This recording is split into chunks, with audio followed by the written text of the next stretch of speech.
So hello everyone, this is Ujjwal और इस video के अंदर हम बात करने वाले हैं इलेक्ट्रोमैग्नेटिक इंडक्शन का वन शॉट वीडियो लेक्चर का पार्ट 2। पार्ट 1 हमने डिस्कस किया था, जिसके अंदर हमने लास्ट के दो पार्ट, एक म्यूचुअल इंडक्टेंस और दूसरा ट्रांसफार्मर, ये दो कॉन्सेप्ट के ऊपर डिस्कस किया नहीं था। अब इस पार्ट के अंदर हम ये दोनों पार्ट कवर करके ईएमआई पूरी तरह से खत्म करेंगे। सो स्टार्ट करेंगे इस वीडियो को विदाउट वेस्टिंग दी फर्दर टाइम।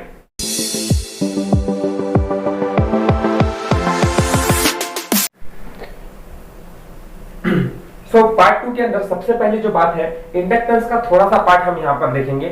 इंडक्टेंस में क्या था, जैसे हमने इंडक्टेंस अगर सीरीज में हमको दिए गए हैं, ठीक है, या फिर हमारे पैरेलल के अंदर है, तो वैसे प्रॉब्लम्स अगर आएंगे तो किस तरह सॉल्व करने।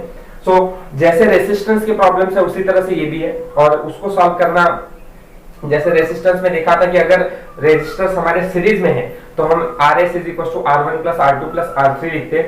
वैसे इंडक्टेंस के लिए सीरीज में रहेगा तो inductance L1 + L2 + L3 + LN तक लिखना है, और अगर पैरेलल में होगा तो 1/LP = 1/L1 + 1/L2 + 1/L3, ऐसे अप टू 1/L तक।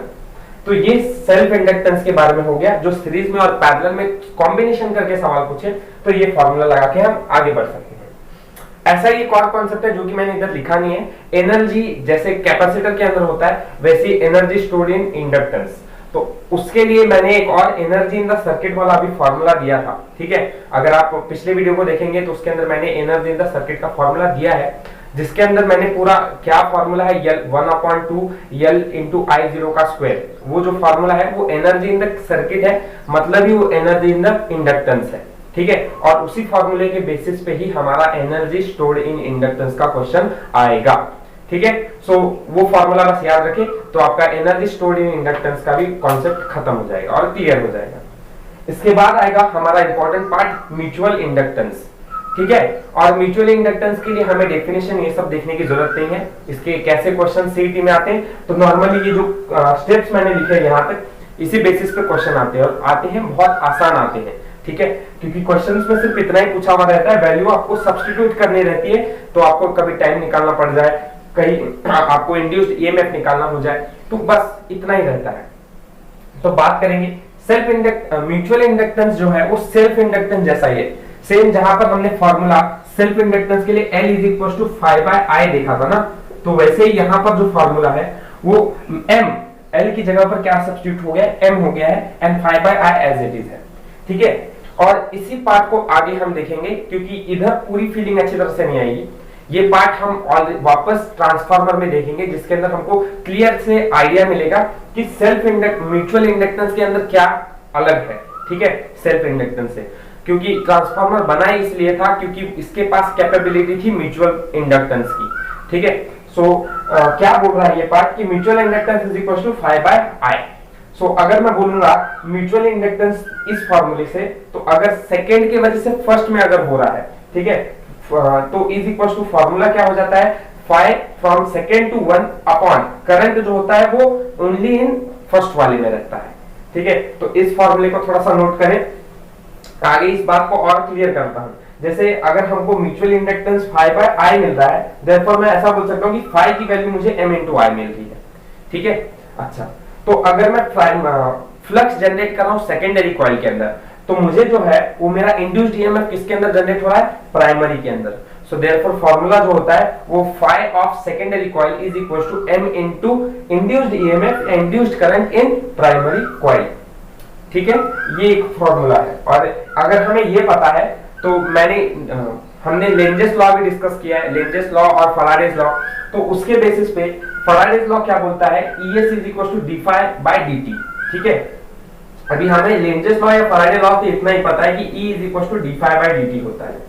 अच्छा, तो अभी हम अगर इंड्यूस्ड ईएमएफ सेकेंडरी के अंदर जनरेट करेंगे तो उसकी वजह से फ्लक्स भी सेकेंडरी का ही चेंज होगा, क्योंकि मैंने फैराडे के लॉ के स्टेटमेंट में बताया था कि अगर आप इंड्यूस्ड ईएमएफ चेंज कर रहे हैं, तो अगर आप सेकेंड कॉइल में चेंज करेंगे तो फ्लक्स भी सेकेंड कॉइल का ही चेंज होगा। तो वही चीज मैंने यहाँ पे लिखी है, if induced EMF is generated in secondary coil, then there is change of flux in secondary coil। और आपको पता है कि सेकेंडरी कॉइल का फ्लक्स क्या है, M × IP है, तो बस वही चीज यहाँ पे नेक्स्ट स्टेप पे सब्स्टिट्यूट कर दी है, E = M × dIp/dt, ठीक है। एंड अगर ऐसा बोला जाए कि यहाँ पे म्यूचुअल इंडक्टेंस जो है वो कांस्टेंट है, तो therefore my formula becomes as m into dip by dt। ठीक है, तो अभी यहाँ पे आपको एक चीज समझ में आएगी कि अगर आपने इंड्यूस्ड ईएमएफ सेकेंडरी के अंदर जनरेट किया तो करंट किसमें चेंज हो रहा है? करंट चेंज हो रहा है प्राइमरी के अंदर। ठीक है, क्या ये बात समझ में आ रही है? एकदम ज्यादा हार्ड नहीं है। अगर सेल्फ इंडक्टेंस का कॉन्सेप्ट आ रहा है तो ये म्यूचुअल इंडक्टेंस भी ज्यादा हार्ड नहीं होता है। ठीक है, आप नोट करें। ऑलरेडी हम इसको थोड़ा और अच्छी तरह से समझने के लिए ट्रांसफार्मर देखेंगे और इसके बाद ही हम प्रीवियस ईयर क्वेश्चन की भी सीरीज देखेंगे जिसमें आपको अच्छी तरह से आइडियाज आ जाएंगे कि कैसे क्वेश्चन आते हैं सीईटी में। नेक्स्ट अब आता है उसके बाद कपलिंग प्रिंसिपल। कपलिंग प्रिंसिपल का कॉन्सेप्ट क्या है? कपलिंग प्रिंसिपल के अंदर म्यूचुअल इंडक्टेंस और सेल्फ इंडक्टेंस ये दोनों चीजों को कंबाइन किया गया है और इसलिए इसको कहा जाता है कपलिंग प्रिंसिपल। ठीक है, सो देयरफॉर म्यूचुअल इंडक्टेंस और कपलिंग प्रिंसिपल दोनों को अगर ऐड किया जाए तो formula m is equal to k into under root of L1 into L2। यहाँ पे आपको m का मतलब पता है, m is mutual inductance, L is self inductance. बाकी k क्या है? The k is measure of flux that reaches from coil 2 to coil 1। तो अभी एक चीज थोड़ा सा आपको समझाना है कि यहाँ पे म्यूचुअल इंडक्टेंस और सेल्फ इंडक्टेंस ये दो कॉइल्स है। ठीक है, अब ये दो कॉइल्स के और सपोज मैंने ऐसे ही रफ फिगर बनाई है तो ये कुछ सेल्फ इंडक्टेंस और म्यूचुअल इंडक्टेंस के कॉइल है और ये के फैक्टर जो है ये हमको ये बताता है कि कितना कॉइल मतलब कितना फ्लक्स कॉइल 2 से, फॉर एग्जांपल ये कॉइल 2 है, ये कॉइल 1 है, कॉइल 2 से कॉइल 1 में कितना फ्लक्स गया, ये चीज बताने का काम किसका है? के का है। क्लियर? तो इसके ऊपर से ही केसेस स्टार्ट हो जाते हैं कि यहाँ पे हमको 4 केसेस देखने हैं। First of all the case is if k is greater then 0.5। तो अगर इस k की वैल्यू जो है वो 0.5 से ज्यादा है, सो यहाँ पे अगर हम k की वैल्यू अगर 0.5 से ज्यादा है तो सीईटी के अंदर सिर्फ क्वेश्चन ही रहेगा if the value of k is greater then 0.5 तो यहाँ पे क्या होने वाला है? तो एक बात समझनी है, अगर k ग्रेटर देन 5 है देन कॉइल्स आर अब क्या हो रहा है? टाइटली एक दूसरे से पैक्ड है। ठीक है, then the coils are tightly arrange. तो यहां पे जो अरेंज नहीं अटैच्ड। तो ये बात ध्यान में रखिए, अगर दोनों के के की वैल्यू अगर ग्रेटर देन 5 है मतलब 0.5 से ज्यादा है तो कॉइल्स जो होते हैं वो टाइटली एक दूसरे को अटैच करके रहते हैं। अगर k की वैल्यू 0.5 से कम है तो यहाँ पे क्या होगा? सेम यहाँ पे अगर टाइटली अटैच्ड है तो यहाँ पे क्या होता है? They are loosely attached. ठीक है, एंड ये क्या होगा? लूजली अटैच्ड होगा। सिर्फ इतना सा ही सवाल आता है कि अगर कॉइल 0.5 से कम है 0.5 से ज्यादा है तो क्या होने वाला है। ठीक है, उसके बाद if k की वैल्यू 1 है तो k की वैल्यू 1 है मतलब e वैल्यू 1 हो गई है। सो m की वैल्यू क्या हो जाएगी? यहाँ पे m मुझे सिर्फ under root of L1 L2 मिल जाएगा। तो अगर ये चीज मुझे मिलती है तो मैं ऐसा बोल सकता हूं कि मेरा जो k की वैल्यू अगर 1 आ रही है तो मैं बोल सकता हूं कि ये जो कॉइल्स हैं दे आर परफेक्टली अटैच्ड। ठीक है, परफेक्टली अटैच्ड ये होता है तो यहां पे आगे लिख देता हूं परफेक्टली अटैच्ड। ये कंडीशन थोड़ी ज्यादा इंपॉर्टेंट है। k की वैल्यू 1 होती है तो दे आर परफेक्टली अटैच्ड और ये केस सबसे अच्छा भी रहता है क्योंकि यही केस हमें चाहिए भी रहता है। ठीक है, कि कॉइल्स ज्यादा एक दूसरे को टाइटली भी अटैच ना रहे ना लूजली अटैच्ड रहे। परफेक्टली अटैच्ड रहेंगे तो हमको एप्लीकेशंस कपलिंग फैक्टर का करने में आसान आता है। ठीक है, आगे आते हैं लास्ट वाले पार्ट पे। Case 4 if L1 is equal to L2 is equal to L। तो अगर ये दोनों वैल्यूज सेम हो जाए तो क्या हो जाएगा? m is equal to k की वैल्यू सिर्फ रहेगी एग्जिस्ट करने में और under root of L1 L2 equal हो जाता है। तो इक्वल हो जाता है मतलब वो under root of L square हो जाएगा। सही है, सो m क्या हो जाएगा? k की वैल्यू मैं सपोज करता हूं इधर मेरे पास 1 है तो k की वैल्यू अगर 1 आ जाएगी तो 1 into under root of L square. So मैं ऐसा बोल सकता हूं कि मुझे m की वैल्यू कितनी मिल रही है? m is equal to, m क्या है? m is equal to under root of L square, that means m is equal to L। So ये चीज मुझे समझ में आ रहा है कि अगर k की वैल्यू 1 होती है और अगर L1 और L2 दोनों सेम हो जाते हैं सो म्यूचुअल इंडक्टेंस जितना होगा उतना ही सेल्फ इंडक्टेंस हो जाएगा। मतलब क्या? ये दोनों एक दूसरे को अच्छी तरह से कंबाइन है, अच्छी तरह से अटैच्ड है, म्यूचुअल इंडक्टेंस और सेल्फ इंडक्टेंस। तो ये फैक्टर भी इंपॉर्टेंट है, ध्यान में रखना है। ट्रांसफार्मर क्या है? It is a device which is used for changing the voltage of alternating current from low value to high value. Simply क्या करता है? वोल्टेज चेंज करने का काम करता है, बेसिकली किसका? अल्टरनेटिंग करंट का। जैसे कि ट्रांसफार्मर हम अपने एरिया के आसपास भी देखते हैं। ट्रांसफार्मर का काम क्या है? अब ट्रांसफार्मर के पास बहुत ज्यादा वोल्टेज रहता है। अब वो वोल्टेज जो है हमारे घर पे कितना चाहिए रहता है? 220 वोल्टेज फॉर एग्जांपल चाहिए। तो 220 वोल्टेज ट्रांसफार्मर के पास कितना वोल्टेज है? It is approx 25,000 30,000। उसमें से 220 वोल्टेज अगर हमें चाहिए, उसके अंदर भी हमारे टीवी को उससे भी कम चाहिए रहता है, फॉर एग्जांपल 10 वोल्टेज चाहिए। ये ट्रांसफार्मर क्या काम करेगा? अल्टरनेटिंग करंट का वोल्टेज कम कर देता है, लो से हाई कर देगा या हाई से लो कर देता है। ठीक है, तो हमारे टीवी को कैसा चाहिए रहता है? लो वोल्टेज चाहिए। तो ट्रांसफार्मर का ही यूज है, मतलब उसकी वजह से हम टीवी को लो वोल्टेज पे ऑपरेट करके देख सकते हैं। नहीं तो ऐसे अगर हाई वोल्टेज के करंट पास होने लगे या वोल्टेज पास होने लगे तो उसकी वजह से टीवी ब्लास्ट हो सकता है। ठीक है, सो वही काम है ट्रांसफार्मर का। इट अल्टरनेटिंग करंट को, वोल्टेज को लो करने का काम करता है। ठीक है, अभी यहाँ पे एक एग्जांपल लिया है, जैसे हमारे पास प्राइमरी कॉइल है, सेकेंडरी कॉइल है। अब प्राइमरी कॉइल जो है ये क्या है?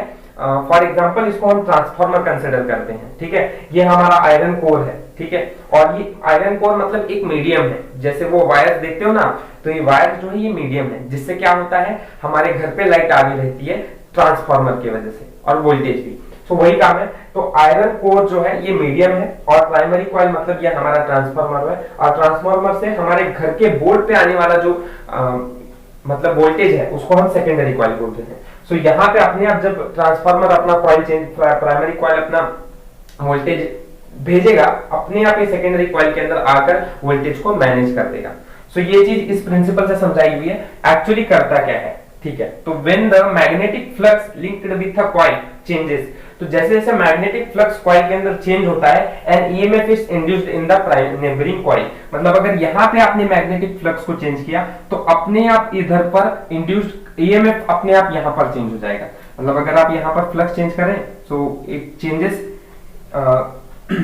चेंजेस ईएमएफ इन सेकेंडरी, तो यहाँ पे अपने आप ईएमएफ चेंज हो जाएगा। और यही चीज चाहिए हमें। तो उस चीज को थोड़ा समझाने के लिए फिर से हमने कौन सा यूज किया है? अगेन हमारा लेंजेस लॉ, मतलब कि फैराडेस लॉ को इस्तेमाल किया है यहाँ पर। So induced EMF second primary coil के अंदर चेंज हो रहा है, तो it changes flux in primary coil. बराबर है, ये चीज बोला हुआ है कि मैग्नेटिक फ्लक्स, अगर मैग्नेटिक फ्लक्स चेंज हो रहा है तो उसकी वजह से इंड्यूस्ड ईएमएफ भी चेंज होगा। तो primary coil is directly proportional to change in flux. ठीक है, तो प्राइमरी के अंदर अगर इंड्यूस्ड ईएमएफ चेंज हो रहा है तो फ्लक्स भी किसके अंदर चेंज होगा? प्राइमरी के अंदर ही चेंज होगा। अब देखो थोड़ा ध्यान से समझो इसको। अगर मैं बोलता हूं ईपी, है ना, ईपी इज इक्वल टू, अगर नंबर ऑफ कॉइल्स है, नंबर ऑफ टर्न्स है, तो नंबर ऑफ टर्न्स है मतलब मैं क्या लिख सकता हूं? एनपी लिख सकता हूं। ठीक है, और d∅dt सेम रह जाएगा, कोई चेंज नहीं हो रहा है, क्योंकि नंबर ऑफ टर्न्स भी तो उसके ऊपर ही डिपेंड कर रहे हैं, फ्लक्स के ऊपर। और अगर मैं सेकेंडरी के लिए यही फॉर्मूला लिखूंगा तो it becomes N of secondary into d∅dt। ठीक है, तो ये हमारे पास ये एक इक्वेशन है, ये एक इक्वेशन है। एक प्राइमरी के लिए लिखा है, एक सेकेंडरी के लिए लिखा है। दोनों का रेशियो लोगे तो ये चीज तो दोनों में ही कांस्टेंट है, तो ये कैंसिल हो जाएगा। तो EP बाय ES का रेशियो क्या बन जाएगा? NP by NS। ठीक है, और ये होता है हमारा इक्वेशन 1, जिसको ज्यादातर हम बोलते हैं टर्न रेशियो। ठीक है, इसके ऊपर भी सवाल सीटी में आया हुआ है। टर्न रेशियो का मतलब अगर बोला गया तो EP by ES is equal to NP by NS, ये आपको ध्यान में रखना है। ठीक है, सो ये चीज एक ध्यान में रखेंगे आप, और ये चीज हमको आगे हेल्प करने वाली है। कैसे? जैसे ये इक्वेशन 1 बोलता हूं मैं फॉर आइडियल ट्रांसफार्मर, उसके बाद एक नया चीज चालू करते हैं। इसका और इसका अलग रिलेशन है, अभी बाद में समझ में आएगा। फॉर आइडियल ट्रांसफार्मर जितना इनपुट रहता है उतना ही आउटपुट रहेगा। सही है, अब ऐसी चीज एग्जिस्ट नहीं होती है, पर फिर भी इनपुट जितना भी होगा उतना ही आउटपुट होगा, अगर हम एक आइडियल ट्रांसफार्मर को कंसिडर करते हैं तो। ठीक है, सो इनपुट पावर कितना है? E इंटू आई। ठीक है, हमको मालूम है ना पावर हम कैसे लिखते हैं? Power is equal to V into I होता है ना।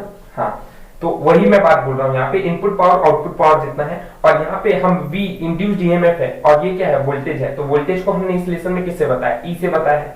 ठीक है, करंट को I से बताया है। तो ये चीज इक्वेट कर दी। प्राइमरी के अंदर चेंज करोगे तो करंट भी प्राइमरी का ही चेंज होगा, सेकेंडरी के अंदर अगर ईएमएफ चेंज करोगे तो करंट भी सेकेंडरी का चेंज होगा। ठीक है, सो ये दोनों इक्वेशन इक्वल हो गए।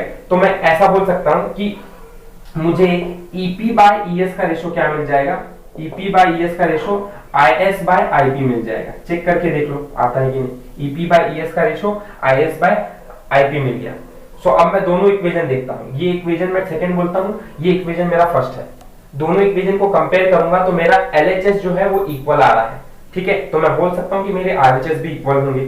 देयरफॉर मैं दोनों इक्वेशन को कंपेयर करके ऐसा लिख सकता हूँ कि ES by EP is equal to NS by NP is equal to IP by IS, ठीक है। ES by EP is equal to NS by NP is equal to IP by IS, या vice versa भी लिख सकता हूँ कि EP by ES is equal to NP by NS is equal to IS by IP, ठीक है। सो ये case हो जाता है खत्म यहाँ पर, और ट्रांसफार्मर का एक बहुत बड़ा इंपॉर्टेंस यहाँ से शुरू हो जाता है। सो हम यहाँ पर आगे देखेंगे। थोड़ा ध्यान से समझना इसको, क्या हो रहा है। जैसे हमारे घर पे ट्रांसफार्मर से करंट या जो वोल्टेज आ रहा है, ये चीज अब आगे समझाने वाला हूँ। देखो पहला केस हम ये देखेंगे, दो केसेस है। केस वन इज, मैं बोलता हूं कि मेरा जो एनएस है वो क्या, इसमें कौन ज्यादा है। अगर NP is greater then NS, क्या बोल रहा हूं मैं कि मेरा प्राइमरी कॉइल जो है, जो प्राइमरी कॉइल में टर्न्स हो रहे हैं वो ग्रेटर देन है एनएस से, ठीक है। तो इसकी वजह से आप बताओ क्या होगा। अगर मेरा एनपी ज्यादा है, एनपी ज्यादा है मतलब मैं ऐसा बोल सकता हूं कि मेरा ईपी ज्यादा होगा, है ना। तो ईपी अगर ज्यादा होगा ईएस से, दैट मींस प्राइमरी कॉइल के अंदर वोल्टेज जो है वो ज्यादा होने वाला है सेकेंडरी से। क्या ये फैक्टर हमें चाहिए? थोड़ा ध्यान से समझिए। प्राइमरी कॉइल के अंदर हम प्राइमरी वोल्टेज अगर ज्यादा है ना सेकेंडरी वोल्टेज से। अब प्राइमरी वोल्टेज कौन है? तो प्राइमरी वोल्टेज ट्रांसफार्मर है, मैंने अभी डायग्राम में बताया था। तो प्राइमरी वोल्टेज ग्रेटर होता है, सही है, और सेकेंडरी वोल्टेज जो हमारे घर पे वोल्टेज आने वाला है वो कम ही रहेगा। सो देयरफॉर मैं बोल सकता हूं कि मेरा प्राइमरी वोल्टेज जो है वो ज्यादा होता है और सेकेंडरी कम होता है। ऐसे ट्रांसफार्मर को हम बोलते हैं step up transformer. Step up transformer ऐसा क्यों? क्योंकि देखो घर पे क्या हो रहा है, हमें कम ही वोल्टेज चाहिए, हमें ज्यादा वोल्टेज चाहिए नहीं, ठीक है। तो सही बात है, प्राइमरी वोल्टेज का काम है वो ज्यादा रहेगा, सेकेंडरी वोल्टेज कम होगा। सो हमें ये चीज समझ में आती है कि अगर प्राइमरी वोल्टेज ज्यादा है सेकेंडरी वोल्टेज से तो ES is greater then EP, तो मैं बोल सकता हूं कि प्राइमरी करंट जो है वो ग्रेटर होगा। सॉरी, प्राइमरी करंट नहीं, सेकेंडरी करंट जो है वो ज्यादा रहेगा एज कंपेयर टू प्राइमरी से, ठीक है। क्योंकि नीचे देखोगे तो ये वाइस वर्सा केसेस है ना, ES by EP IP by IS है, ठीक है। तो यहाँ पे मैं बोल सकता हूँ कि क्या हो रहा है, किसके अंदर करंट ज्यादा है, current is greater in secondary coil as compare to primary coil, ठीक है। अच्छा, केस 2 को थोड़ा देखते हैं। केस 2 क्या हो जाएगा? केस 2 के अंदर ऐसा बोल सकते हैं कि NS is greater then NP, sorry NS is greater then NP। NS अगर ग्रेटर है NP से तो यही केस क्या हो जाएगा, अपोजिट हो जाएगा। यहाँ क्या होगा, EP ज्यादा था, यहाँ पे कौन ज्यादा होगा, ES ज्यादा होगा कंपेयर टू EP। और ये कौन सा ट्रांसफार्मर है, स्टेप डाउन ट्रांसफार्मर होता है, क्योंकि ये चीज हमें मोस्टली चाहिए नहीं रहती है। क्योंकि सेकेंडरी कॉइल का करंट अगर ज्यादा होगा, सेकेंडरी अगर वोल्टेज ज्यादा होगा मतलब हमारे घर पे जो वोल्टेज आ रहा है वो ज्यादा होगा। और अगर ऐसा होगा तो अगर वोल्टेज ज्यादा है मतलब अब टीवी अगर आपने ऑन किया हाई वोल्टेज पे, हाई वोल्टेज अगर हमारे बोर्ड के अंदर है तो उसकी वजह से टीवी को ब्लास्ट होने के चांसेस बढ़ जाते हैं। सो ये cases most of the times, हाँ यूजफुल ये भी है, आगे एप्लीकेशंस तुम हायर स्टैंडर्ड्स में पढ़ोगे तो ये भी यूजफुल एप्लीकेशंस है, बट उसके लिए भी हमें बहुत स्टडी करना पड़ेगा। सो अभी इतना ही जानिए, इतना ही बताया टेक्स्ट बुक में कि induced EMF in secondary is greater then primary. So therefore हम बोल सकते हैं कि क्या होगा, IP जो होगा, IP ग्रेटर देन IS होगा। यहाँ पे क्या हो रहा है, यहाँ पे current in primary is greater than secondary. So by this way ये होता है इलेक्ट्रोमैग्नेटिक इंडक्शन का एंड। ये चैप्टर पूरी तरह से दूसरे पार्ट के अंदर हमने अच्छी तरह से कोशिश किया समझाने का, होप सो समझ में। और कोई भी डाउट है तो आप कमेंट सेक्शन में पूछ सकते हैं। Thank you for watching my video, all the best for your MSc exam.